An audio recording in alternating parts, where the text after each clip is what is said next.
What happened with Dalton Kincaid in 2024, and what's the path to 2025 being the year that it all comes together? We're breaking down all things Buffalo Bills tight ends today on Locked On Bills.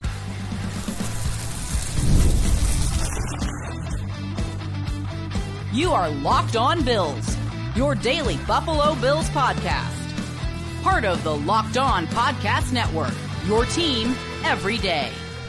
What's up, Bills Mafia? It's Joe Marino, author of the Herd Mentality Substack, co-host of the Locked On NFL Scouting Podcast, co-host of the NFL First Read Podcast, and I'm your host of Locked On Bills. Want to thank you for making Locked On Bills your first listen every day, and a big welcome and shout out to our everydayers. You know who you are. Those of you who never miss a single episode, I appreciate you all being here very, very much. I'd also like to invite you to subscribe or follow for free on YouTube or wherever you listen to podcasts. We're part of the Locked On Podcast Network, your team every day.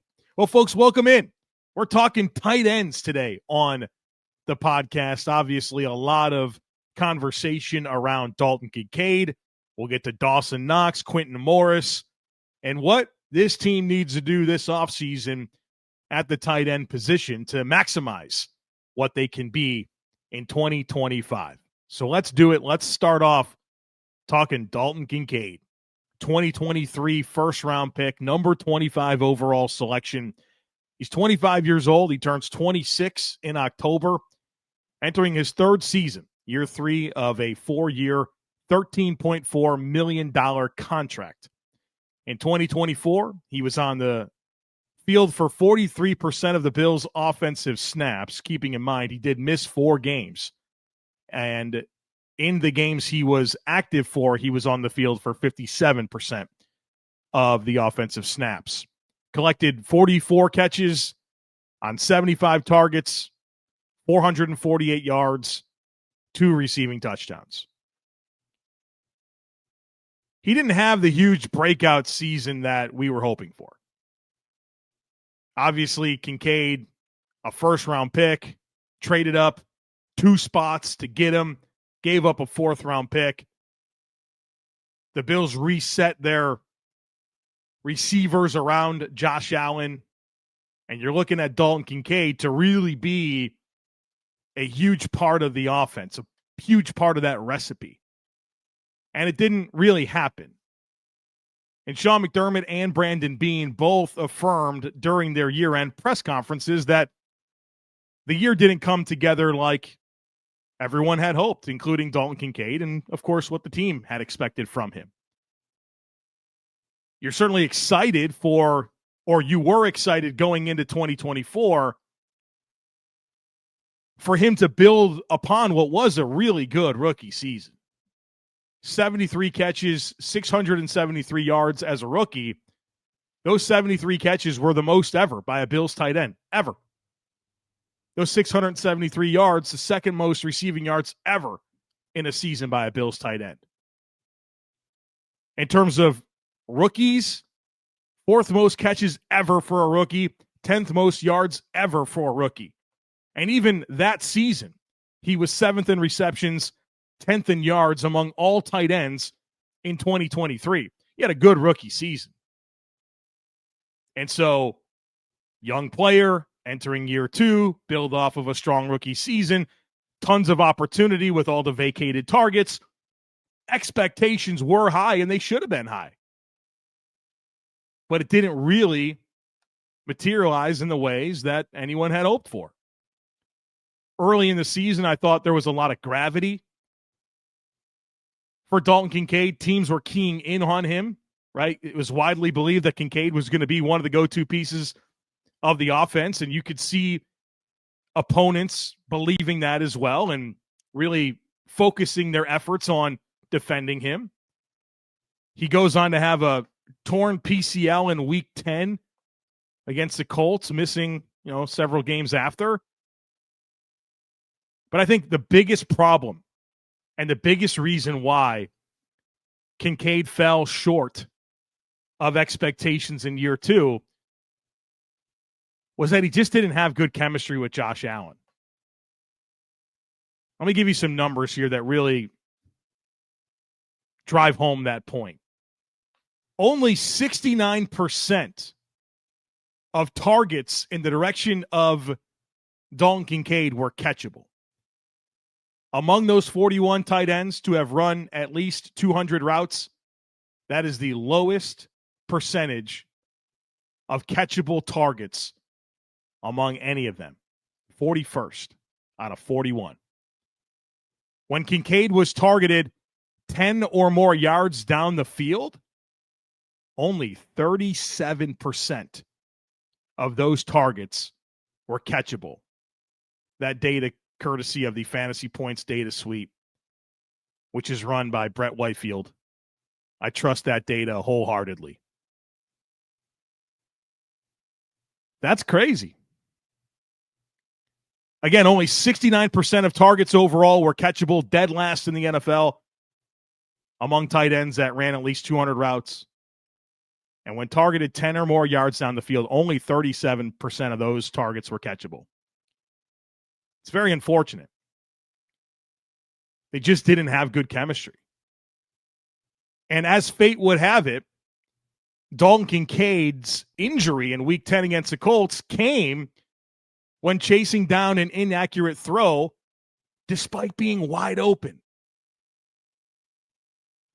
They got to get on the same page. And Josh Allen even said in his post-season press conference that he has to be better for Dalton Kincaid, and I think that's absolutely true. Kincaid's got his own growth areas, but Allen's got to be better throwing him the ball. Now, Kincaid's average depth of target in 2024 jumped 2 yards, so there was definitely more down the field opportunities for Kincaid. There was a lot of those quick perimeter passes where he can catch and run, and he's very good at that. But also you saw a lot more utilization this year down the field. Really, those corner routes, he was pretty lethal. A lot of big-time catches on those corner routes. So you did get to see more down the field stuff. And he got open a lot. Dalton Kincaid's a very skilled football player that got open at a high rate. He was number 8 among tight ends in route win percentage. Number 8. So he's getting open. He's getting down the field. Just not a lot of catchable opportunities. Certainly not enough of them. Yards after catch, also a great part of Kincaid's 2024 story. Number 4 among NFL tight ends in yards after catch per reception. 6.4 yards after the catch per reception. It's outstanding. Number 6 in missed tackles forced per reception among tight ends. 0.18 missed tackles forced per reception. So great story to tell when it comes to getting open. Great story to tell when it comes to yards after catch and forcing missed tackles. Bad story to tell when it comes to targets being catchable and him being on the same page with the quarterback to maximize those opportunities down the field. I just can't get past that number. 37% of targets 10 or more yards down the field were catchable. That's so bad. So let's talk about the 2025 outlook. I've said this for a number of years, and Sean McDermott and Brandon Beane both shared in this thought during their year-end press conferences when it comes to Dalton Kincaid and 2025 being the year that it all comes together. Is he's got to get stronger. He's got to add functional strength. That's going to help him so much with his releases into routes, at the top of routes when he's trying to separate from coverage that's willing to crowd and be physical at the top of routes. It's going to help him at the catch point. It's going to help him as a blocker. He's got to get stronger. And remember, this is a guy that didn't play football till his senior year of high school, no star recruit, goes to San Diego, eventually transfers to Utah, and kind of a basketball player growing up. There's a lot of newness to Kincaid when it comes to playing football, but also the regiments, the workout regiments that go into that. You can understand why he's probably behind when it comes to play strength, but that's got to get better. It's going to help him not get hung up on contact and make him even more effective at getting open, something he's already very good at. So get stronger and, my goodness, get on the same page with Josh Allen. Please. Got a talented quarterback. Got a talented receiving tight end. Figure it out, guys. And I'm excited for it to be year 3. Year 3 has been a season for so many young Bills players where it all comes together. And, folks, I'm 100% in on it all coming together next year. I've been willing to kind of stand on the table for some Bills players that I think a lot of people were down on and maybe even out on. Hello, Dawson Knox. Hello, Spencer Brown. I'm 100% in on Dalton Kincaid. So I see a very, very talented football player that has some very encouraging supporting metrics and some very logical reasons as to maybe why it hasn't fully come together to this point. But that doesn't mean he's not a super talented football player and that it can't come together in year 3. I wrote a feature last week for the Herd Mentality Substack on Dalton Kincaid. If you'd like to read it, there's a link in today's show notes to take you right to the Herd Mentality Substack. I also did a feature on Keon Coleman. But as part of that feature, which provides a lot of backstory with Kincaid, a lot of analysis on the season, it includes a film reel of every single Dalton Kincaid 2024 target in succession. I think it's about 15 minutes long, where you can see every single play, one after the other, where he's targeted. It's very enlightening. I think you'll get a good feel for how he was used and what the intent was for his role. You get to see the route running. You get to see the yards after catch skill. And you also get to see a lot of inaccurate throws that he didn't have a chance to catch. I think it'd offer you great perspective. So encourage you to check out the Herd Mentality Substack. Read that feature. If you'd like to do that, there's a link in today's show notes to check all of that out. And actually, as soon as I'm done recording this podcast, I'm working on a feature for the Bills' vertical passing offense, where I have a ton of information, thoughts, analysis, film that I want to show for that. So it's a great opportunity to get in on the Herd Mentality Substack. All right, on the other side of it, we're talking Dawson Knox, Quinton Morris. So folks, be sure to stick with me. Football season may be over, but basketball is in full swing, and there's no better way to stay in the game than with PrizePicks, the best place for daily fantasy sports. With PrizePicks, you just pick more or less on at least 2-player projections, and if you're right, you can win up to 1,000 times your cash. This week, I'm looking at Jason Tatum for more than 29 points. The best part, PrizePicks is quick and easy. You can set your lineup in less than 60 seconds, and their fast and secure withdrawals mean I get winnings in as little as 15 minutes. Plus, I love their weekly promos like Taco Tuesday, where you get discounted player projections for even better value. So download the app today and use code LOCKEDONNFL to get $50 instantly after you play your first $5 lineup. That's code LOCKEDONNFL for $50 instantly after you play your first $5 lineup. PrizePicks, run your game. All right, folks, let's talk Dawson Knox. Let's talk Quinton Morris. Dawson Knox, a 2019 third-round pick, number 96 overall selection. He's 28 years old, turns 29 in November. Entering the second season of his reworked contract that wound up being a 3-year, $29.5 million deal. And I know one of the things a lot of people are curious about when it comes to Dawson Knox is, how do the Bills get out of that deal? Well, they really don't. They really don't. Not this year. If he's released pre-June 1st, the Bills would take a $2.4 million cap reduction in addition to $17 million in dead cap space accumulation. That ain't happening, nor should it. If he's released with a post-June 1st designation, the Bills do get $5 million in 2025 cap savings, but they also get $9.6 million in 2025 dead cap and $7.4 million in 2026 dead cap. Translation, Dawson Knox will be a Buffalo Bill in 2025. There's nothing logical about getting out of that contract. And while he may not, from a receiving standpoint, live up to a 3-year, $29.5 million deal, there's nothing here that's going to make you eat all that $17 million in dead cap for literally no savings. Come on, right? You can compartmentalize here and realize that, yeah, he doesn't quite live up to this contract, but he's still a valuable player, and it's not worth taking less cap space to move on. Like, that just doesn't add up, folks. 2024 on the field for 57% of snaps offensively, 22 catches on 33 targets, 311 yards receiving, and 1 touchdown. I thought he had a good year. He brings a lot of value to this team, especially in the run scheme.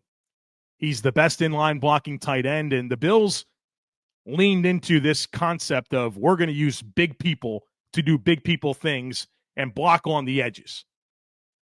And that formula of Dawson Knox, Alec Anderson, Mac Hollins, Reggie Gilliam is a big part of why this run scheme was so good. And Knox, as that multifaceted inline player, is really important. Yeah, he's the 13th highest paid tight end in the NFL. The receiving production doesn't align with that, but he's still an important part of this team, whether it's the blocking, whether it is the modest receiving impact, but also there's a culture dynamic with him. He's a glue guy for the locker room. I mean, you listen to Dawson Knox, you know he's a dude. You know that this guy is a big part of why Buffalo is the destination that it is for football players, and the type of environment that exists in Buffalo that fosters a culture of love and accountability and guys wanting to be the best version of themselves for each other. Knox is a dude. So his 2025 outlook, I imagine things will be pretty similar to the way they were this year. I have an appetite for him to be used more in the passing game, but he's probably a 40-target guy and a key part of the blocking scheme and a leader and a glue guy and those types of things. That's probably what he'll be. And again, there's no opportunity to get out of this contract in a logical capacity this year. So enjoy his services, and I'm excited to see how he factors into the mix and, you know, what that even means for a guy like Dalton Kincaid and if it unlocks even more. Quinton Morris, 2021 undrafted free agent, 26 years old. He actually just turned 26 in January. His contract is expired. He completed his 1-year, $985,000 deal. He's now set to become a restricted free agent. So there's a really high chance that he's back on a pretty similar contract. In 2024, he was on the field for 20% of the offensive snaps. Not a huge volume piece of the receiving game. Had 5 catches on 8 targets, 36 yards. Did score a touchdown. He's always good for one crazy touchdown catch every year, right? That's the thing with Quinton Morris. This year it was week 9 against the Dolphins. It was an important touchdown. It was a 20-20 game with 6 minutes left in the fourth quarter. And Josh Allen is like being tackled as he's running towards the end zone. And he somehow like pushes the ball out of his hands into Quinton Morris and he catches it for a touchdown. Last year it was like on that sprained ankle. Somehow he was able to get loose down the field and then like make an adjustment to the ball for a touchdown against the Giants and, you know, wind up being like the game-winning touchdown. And then he had a big one against Miami 3 years ago. So Quinton Morris is good for that one crazy touchdown reception every single year. Also with Quinton Morris, he plays a ton of special teams on the field for 79% of the Bills' special team snaps. And so his 2024 review, I think, first of all, you have to acknowledge that he played through a shoulder injury all season long. And my guess is that he's already had or will have surgery for it. But he's an ideal tight end 3. He holds his head above water as a blocker, holds his head above water as a receiver, occasionally makes a clutch play, does all the things on special teams, low cost, but also experienced in what you're doing. I mean, that's exactly what you want as your tight end 3. Exactly. So in terms of his 2025 outlook, I'd expect him to be back and to do more of the same.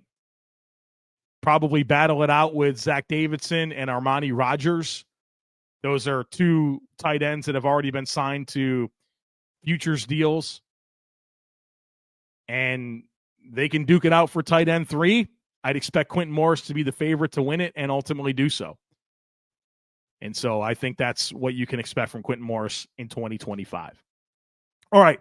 On the other side of it, I really want to tie a ribbon on this conversation, really put into perspective the impact of the Bills tight ends, contextualize that a little bit, talk about what the Bills have at the position and what they need to do this offseason. Folks, be sure to stick with me. When the game tips off, the NBA action is just getting started, and there's no better place to get in on it than FanDuel, America's #1 sportsbook. With FanDuel, you can place live bets throughout the game, so even if you miss the opening tip-off or want to bet on a fourth-quarter comeback, you can stay in the action. And if you're looking for a bigger payout, you can even combine your live bets into a same-game parlay. I love using FanDuel's live betting feature because it keeps every moment of the game exciting. Whether I'm backing my team for a late-game rally or picking a player to hit a clutch three, I never feel like I missed my chance. Plus, the app is easy to use, and when you win, you get paid instantly. Right now, new customers can get $150 in bonus bets if your first $5 bet wins. Just visit FanDuel.com to join today. That's FanDuel.com for your shot at $150 in bonus bets. Make every moment more with FanDuel, the official sports betting partner of the NBA. All right, folks, let's kind of wrap this all up. In 2024, the Buffalo Bills tight ends had 72 catches for 800 yards and 4 touchdowns. That's 22nd in catches. That's 21st in yards. That's 21st in touchdowns. So you're talking about a bottom 10 group in terms of receiving production in the NFL among tight ends. And that's not what you're looking for. You got a first round pick, right? That the Bills traded up for. You got the 13th highest paid tight end in the league in Dawson Knox. You're probably saying, boy, they need more production from there. And I think you can point to a lot of individual parts of the Bills offense in 2024 and say they should have gotten more. Maybe it's the tight ends. Maybe it's the receiving core, Keon Coleman, Amari Cooper. I mean, outside of James Cook and Josh Allen, did any player on the Bills offense meet the actual production standards that maybe you thought they would have in 2024? The answer, that's probably no. But this is a great offense. This is the number 2 scoring offense in the NFL. They are over 30 points per game. The most prolific scoring offense in Buffalo Bills history. The most touchdowns ever in Bills history. Number 3 in EPA per play offensively in the NFL. This is an excellent offense. So, yeah, you can sit and put your palms in the air and be like, man, they needed more out of Kincaid. They needed more out of Coleman. Who really had a great year besides James Cook? Did it matter? This was the literally, arguably the best offense the Buffalo Bills have ever put on the field. So I understand compartmentalizing these conversations. I do. I get that for sure. But when you contextualize it and you look at how it all added up to produce an offense, it's the best one the Bills have ever put on the field. And a great one by even today's standards, where it's number 2 in scoring and number 3 in EPA per play. Offense wasn't the problem, folks. Was not the problem. So what do they have? The Bills have Dalton Kincaid, year 3. Heat is on. I went through all the things with Kincaid. Rookie season's great. Didn't build upon it. Had an injury. Teams are focusing in on him. Still won a ton as a route runner. Great after the catch. A lot of inaccurate throws from his quarterback. But it's all got to come together in year 3.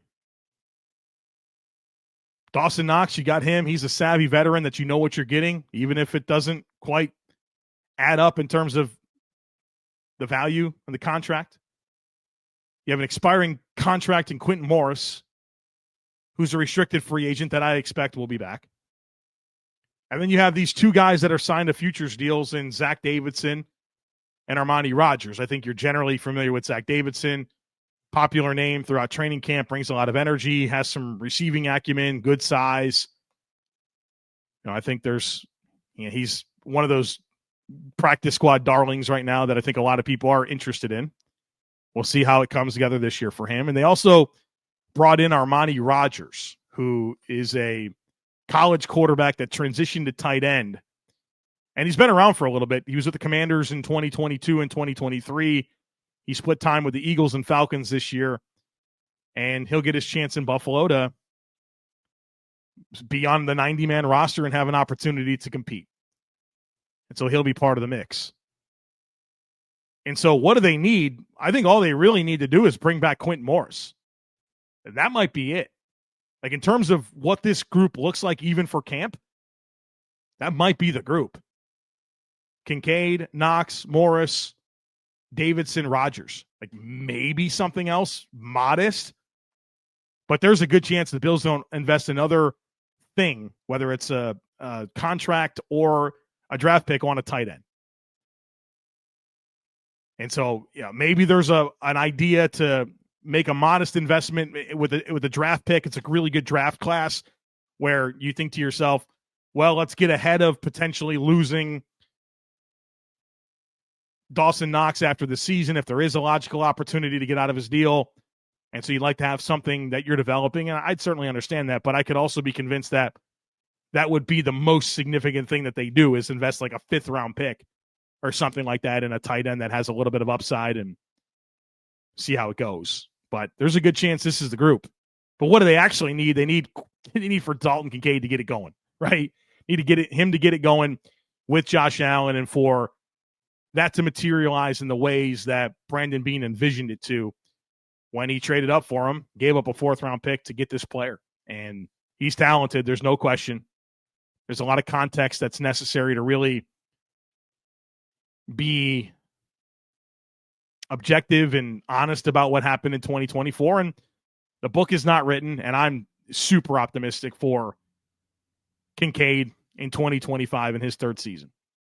So there you have it, folks. There's the Bills tight ends, what happened, the outlook, all the things. Hope you enjoyed this conversation. We'll probably do herd mentality tomorrow. Got a bunch of questions already lined up, and there's maybe a few newsy things that I like to get into as well. So that's probably your episode tomorrow. Don't miss it. Come on back. Check out the Herd Mentality Substack. There's a link in today's show notes. Lots of content going there. Tons more content. And have some really fun stuff planned throughout the offseason for the Substack, which also gets you into our Discord channel. And we have events every single week in Discord. In fact, Tuesday night, my wife and I are going to have some fun. We're going to do like a newlywed style game with everyone on a live stream. We do live Q&As. I have some football 101 stuff that I want to do where I kind of get into all of the football things, whether it's offensive line play or coverage or, pass protection, pass rush, all those different things, and really share what I know and try to do my best to help educate and enhance the knowledge of anybody who wants it. And so the way that you get in on that is to get in on the Substack, and that gets you into our Discord, and you can be part of the weekly events. And of course, it's not just the weekly events. We have discussions all day, every day. There's over 1,500 Bills fans in there talking Bills, Sabres, grilling, lifting weights. There's a book club. They're starting a movie club. There's so much going on. So don't miss out on it. It's really what I like to call like doing the Bills Mafia experience together. And so we have this podcast, but there's a lot of community being built around the podcast. So check it out. Get in on it. There's a link in today's show notes, again, to join the Herd Mentality Substack, which gets you a bunch of extra content from me, but also into that community where I do even more. And there's obviously an awesome contingency of Bills Mafia to interact with. All right, folks, that's it. As always, I kindly ask that you share, subscribe, rate, and review. Have a great rest of your day. Go Bills. And I look forward to catching up with you again tomorrow.